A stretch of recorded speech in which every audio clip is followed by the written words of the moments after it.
ketika ada nyeri di sini tapi kok pindah ke kanan, ke perut kanan bawah. Nah itu ciri khasnya dari appendicitis. Keluhan-keluhan lainnya disertai dengan mungkin ada demam yang nggak begitu tinggi, mungkin sekitar 37,8, 38.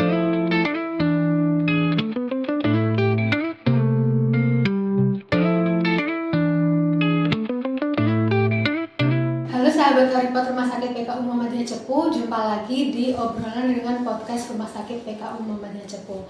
Di sini saya Adinda Dwi Elsa Melia selaku host yang akan membawakan acara pada siang hari ini. Pada siang hari ini kita akan membawakan tema yang sangat menarik nih teman-teman, yaitu mengenai appendix atau istilah awamnya adalah usus buntu. Pada siang hari ini untuk mengupas tema kali ini kita sudah mendatangkan narasumber yaitu Dr. Ray Vivan, salah satu dokter terbaik di Rumah Sakit PKU Muhammadiyah Cepu. Selamat siang dokter. Siang Mbak Elsa. Bagaimana kabarnya dokter hari ini? Alhamdulillah. Semangat ya dok. Semangat, harus semangat dok. Iya. Boleh perkenalan dulu dok ke sahabat Oripot kita? Oke, selamat siang sahabat Oripot semua. Perkenalkan, saya Dr. Ray Vivan, salah satu dokter umum di Rumah Sakit RSPKU Muhammadiyah Cepu. Oke. Baik. Sebelumnya saya mau mengingatkan pada teman-teman semua untuk mengikuti sosial media Rumah Sakit PKU Muhammadiyah Cepu, yaitu di Instagram Rumah Sakit PKU Cepu atau YouTube Rumah Sakit PKU Muhammadiyah Cepu. Baik, memasuki pertanyaan yang pertama nih dok. Sebetulnya apa sih usus buntu itu dok? Oke, sebelum kita bahas apa itu appendicitis, kita bahas dulu apa itu usus buntu. Jadi buat teman-teman, usus buntu untuk bahasa awamnya. Ketika bahasa medisnya adalah appendix. Ketika itu ada peradangan atau ada infeksi di usus buntu, itu yang dinamakan radang usus buntu, atau bahasa medisnya adalah appendicitis, atau itu tadi infeksi pada appendix. Seperti itu.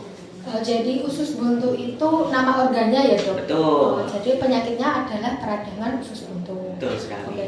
Untuk usus buntu sendiri itu ada fungsinya nggak sih dok di dalam tubuh? Oke, jadi untuk usus buntu sendiri itu mempunyai fungsi di mana menjadi sistem kekebalan tubuh. Jadi terutama untuk pencernaan ya, ketika bakteri-bakteri baik itu dapat melindungi untuk sistem pencernaannya terutama di usus besar. Jadi ketika ada bakteri jahat atau patogen-patogen yang lain yang masuk itu dapat terlindungi. Seperti itu.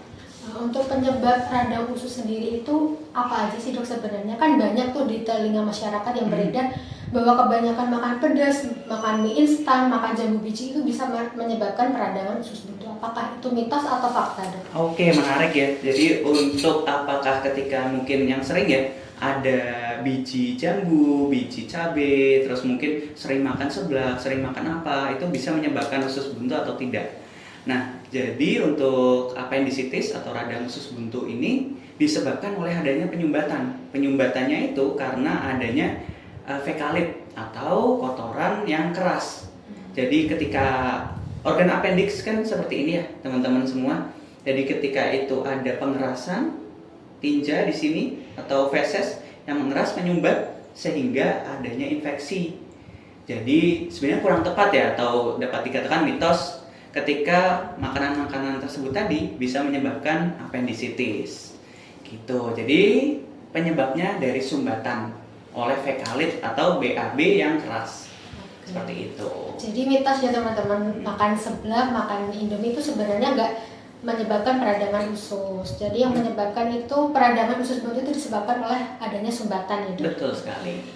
Untuk gejalanya sendiri tuh biasanya bagaimana sih dok? Oke, jadi untuk gejala dari infeksi usus buntu dapat macam-macam sebenarnya. Tetapi yang khas itu adanya kalau misalnya teman-teman merasakannya. Jadi di sini ada ulu hati, ketika ada nyeri di sini tapi kok pindah ke kanan, ke perut kanan bawah. Nah itu ciri khasnya dari appendicitis. Keluhan-keluhan lainnya disertai dengan mungkin ada demam yang nggak begitu tinggi, mungkin sekitar 37,8, 38 seperti itu. Terus bisa mual muntah, nafsu makan menurun. Terus itu nanti dibuktikan dengan hasil lab juga. Kalau memang perlu dari USG, dari foto ronsen, itu nanti dapat mendiagnosis dari adanya appendicitis itu. Ada yang namanya Alvarado score atau skor yang membantu kita untuk menentukan apakah ini appendicitis atau bukan. Soalnya mirip-mirip, apalagi untuk lansia ya. Lansia, oh saya MAC nih, tapi bedanya sama appendicitis apa? Ya itu tadi, ada ciri khas yang sakitnya di mana, terus biasanya untuk radang di lambung itu kan dipicu mungkin stres, dipicu oleh makanan pedas, terlalu kecut, terlalu pahit dan sebagainya. Itu. Jadi lebih baiknya harus dibawa ke dokter ya dok. Betul. Nggak boleh mendiagnosa sendiri dok. Untuk penegakan diagnosa sendiri itu biasanya harus harus USG atau nggak usah sih dok? Kalau penegakan diagnosa usus buntu sendiri kan biasanya pasien datang itu kalau nyeri perut dibilang usus buntu dia nggak terima, mau minta sama USG gitu dok. Oke. Jadi untuk apa-apa saja yang dilakukan untuk menegakkan diagnosis dari appendicitis atau usus buntu, peradangan usus buntu itu, selain dari pasti dokter akan memeriksa, menanyakan sakitnya sebelah mana, terus ada beberapa pemeriksaan nanti yang dapat menunjang untuk appendicitis tadi, seperti USG kalau perlu, seperti foto ronsen atau hasil lab itu dapat mendukung. Tapi biasanya dengan khas untuk appendicitis itu sebenarnya udah mengarah ke sana sih, sekitar 80-90% itu. Untuk pengobatan peradangan usus buntu itu sendiri, apakah harus dilakukan operasi atau bisa sembuh dengan obat-obatan dok? Oke, menarik. Jadi kalau misalnya dari appendicitis sendiri itu seringkali disepelekan. Oh nggak apa-apa, sakitnya di sini, saya emang biasa sakit di situ. Nah tapi kita nggak tahu dari appendicitis itu ketika itu dibiarkan malah nanti dapat mengancam nyawa. Seperti itu. Tadi pertanyaannya harus dioperasi atau enggak? Jadi untuk appendicitis itu punya beberapa tahapan ya, derajat-derajatnya gitu. Apakah ini bisa obat saja? Apakah ini harus dioperasi? Seringkali pasien itu datang misal ke IGD terus saya nyeri di perut kanan bawah. Terus ketika obat-obat masuk, oh ini udah sembuh nih, udah nggak sakit lagi, saya minta pulang aja. Gitu yang perlu diwaspadai di situ. Tapi memang ketika derajat ringan itu masih bisa dengan obat, dengan antibiotik yang sesuai, dengan obat-obatan penyerta lainnya. Tapi ketika itu sudah derajat yang berat, ya mau nggak mau memang harus dioperasi untuk mengangkat dari appendik itu. Gitu. Mendengar kata operasi ini bagi sebagian orang kan menakutkan dok ya. Betul. Mungkin dokter bisa memberikan gambaran kepada sahabat Oripot bagaimana sih prosedur operasi pada appendicitis ini dok? Oke, jadi dari seperti yang kita tahu ya, nanti dimunculkan gambarnya ada appendix atau usus buntu di sini. Ketika nanti memang sudah derajat yang berat, nanti dokter spesialis bedah akan mengambil dari appendix ini. Jadi jangan khawatir ketika prosedur operasi pun tidak terasa karena memang sudah didampingi oleh dokter anestesi spesialis sehingga tidak terasa seperti itu. Jadi nanti diperlukan cek lab untuk menunjang dan pemeriksaan lainnya. Kalau memang itu derajat yang berat barulah dilakukan operasi oleh dokter spesialis bedah seperti itu. Jika tidak dilakukan operasi, apa sih dok kemungkinan yang paling buruk yang terjadi pada penderita appendicitis ini dok?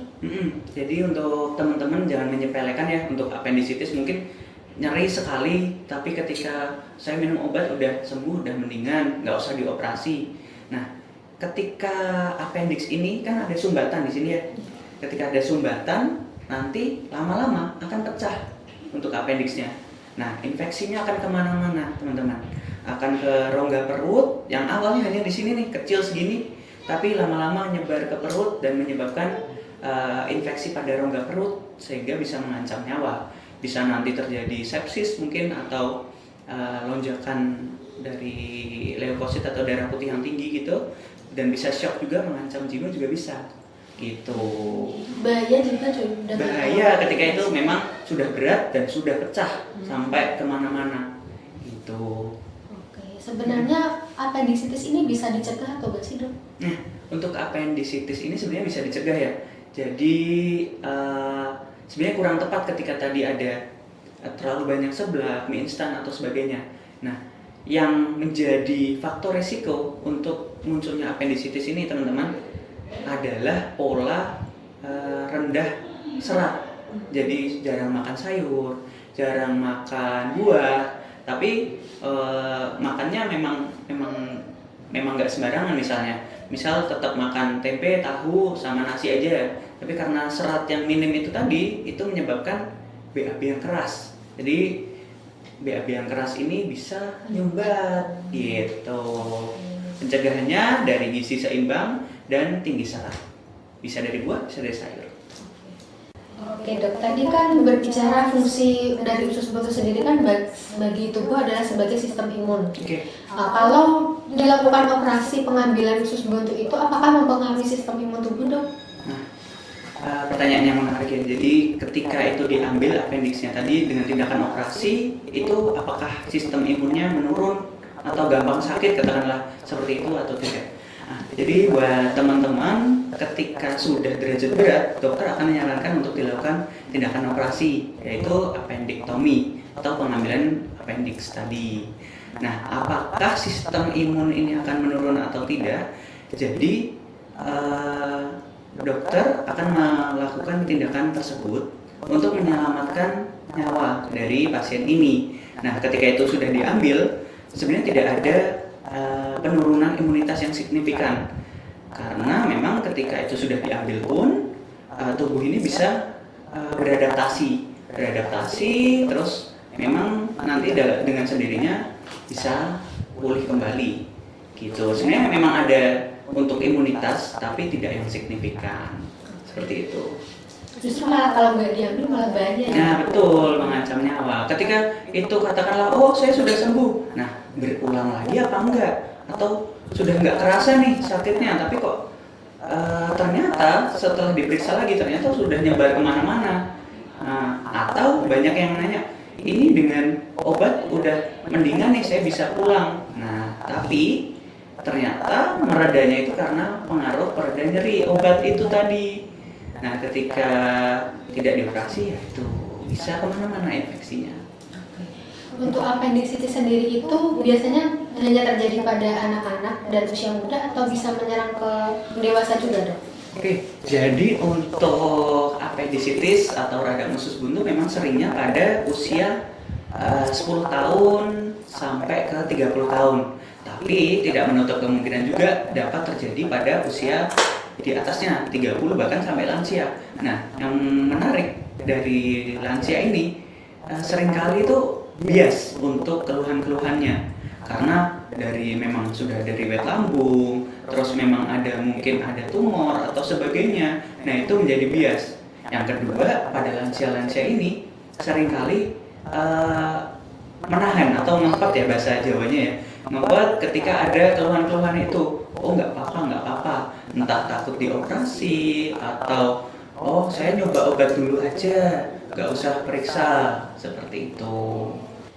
Sepertinya semua pertanyaan sudah terjawab nih dok. Mungkin dokter bisa mempunyai pesan dan kesan yang akan disampaikan kepada sahabat Oripot, bisa disampaikan. Oke, jadi saya mungkin menyampaikan ya ke teman-teman untuk jangan menyepelekan dari appendicitis atau radang usus buntu.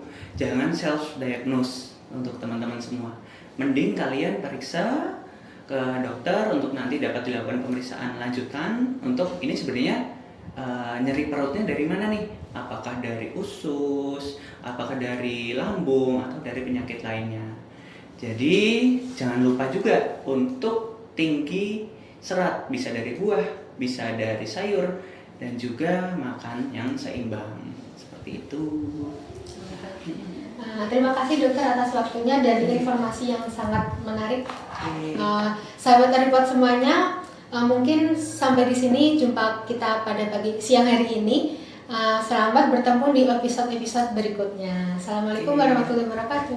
Waalaikumsalam warahmatullahi wabarakatuh.